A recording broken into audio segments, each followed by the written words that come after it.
Mike Murdock, Friday night. I don't know why I'm so stirred tonight to talk to you about your financial world, but get involved with it. Don't wait for it to come to you. Don't wait for somebody else to teach you. Don't wait for somebody to see your genius and write you big checks.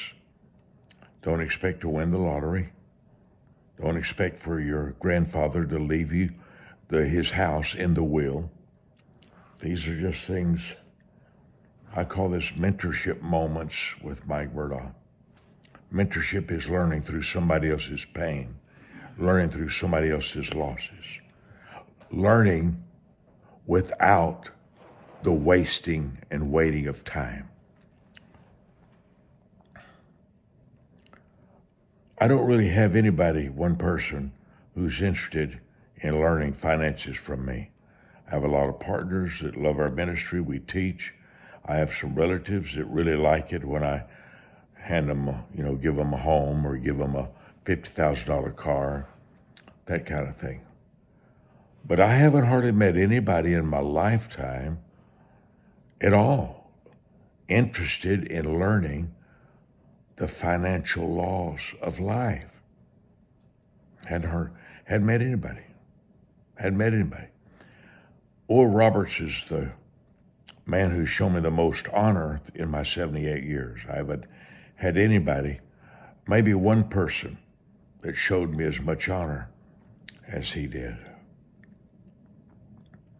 I asked him one day what's the secret of his fabulous ministry. He has a $1 billion, 58-story city of faith, maybe center, Oral Roberts University, prayer tower. I'd never seen anything like that in my life. And he was driving me in Tulsa. We were close. And I said, what's the greatest secrets of your ministry? He said, Brother Mike, you're the first person that's ever asked me that. Nobody's ever asked me that I can recall. So nobody's asked me these questions. I'm just going to share with you that you can have a meal with a millionaire and you won't ask him 5 questions about finances. Why? I don't know. I haven't been asked 10 questions in any meal, in 78 years. I haven't had 5 questions asked me about the secrets of prosperity. Not 5. Maybe we don't know what to ask for. When you don't know what to ask, the question you should ask somebody, tell them, say, you've had exceptional success. What are 5 things you wish you would have known when you was my age? The golden bridge of asking can put you in a palace in 12 months.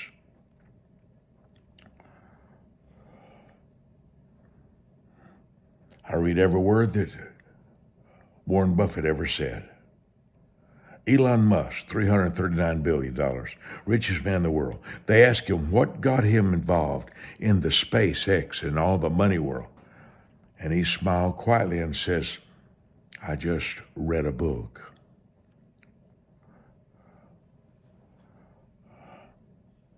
In Christianity, people are wanting money miracles. They want God to give them money. Father, you know my needs, Father. You know my needs. Nothing wrong with that. But we ignore the entire book of Proverbs in the Bible. A wise man will hear. A wise man will listen. We ignore Matthew 7:7. Ask, seek, and knock.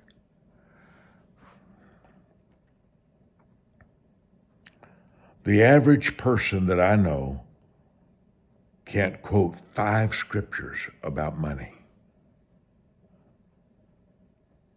50 and 60 years old, and couldn't tell you 7 facts about money from the Bible. And tonight I just felt stirred. I asked David, I said, David, help me. I feel really led to bust. I would like to be the encourager in your life. Remember, the love of God gives forgiveness, but the laws of God show the path to prosperity.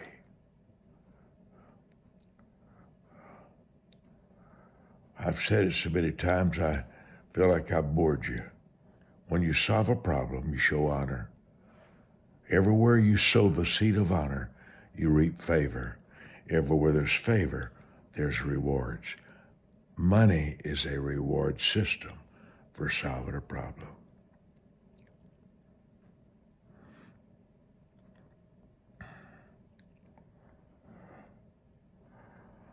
The first 3 hours of every day of my life, I'm right here in this chair. I call my Jesus place. I spend 3 hours reading the Bible over and over, praying a lot in the Spirit. A small part of that is that God would give me financial ideas.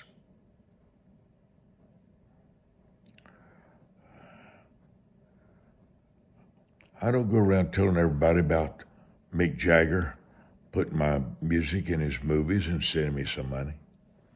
I don't tell everybody in the world about Walmart loving one of the ideas I had. I made a lot of money from Walmart, lots. Kmart and Hallmark, those 3 stores, had nothing to do with me taking offerings, receiving offerings. Will somebody give me some more? Will somebody help me stay on TV? God cares about your finances. 2, God willingly will teach us from the Bible the laws of finances. Now, nobody's going to preach this, but in the 13th chapter of Proverbs, God explains poverty in one sentence. Poverty and shame comes to him who refuses to follow instructions.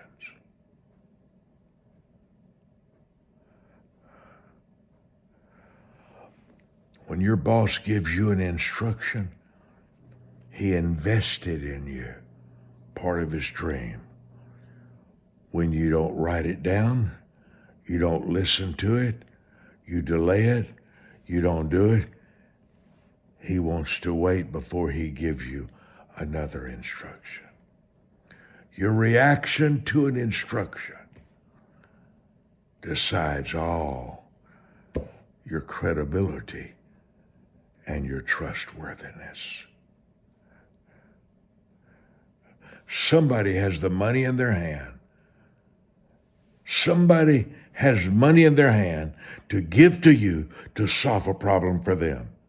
How you solve it, how you solve that problem, decides if they call you for problem number 2.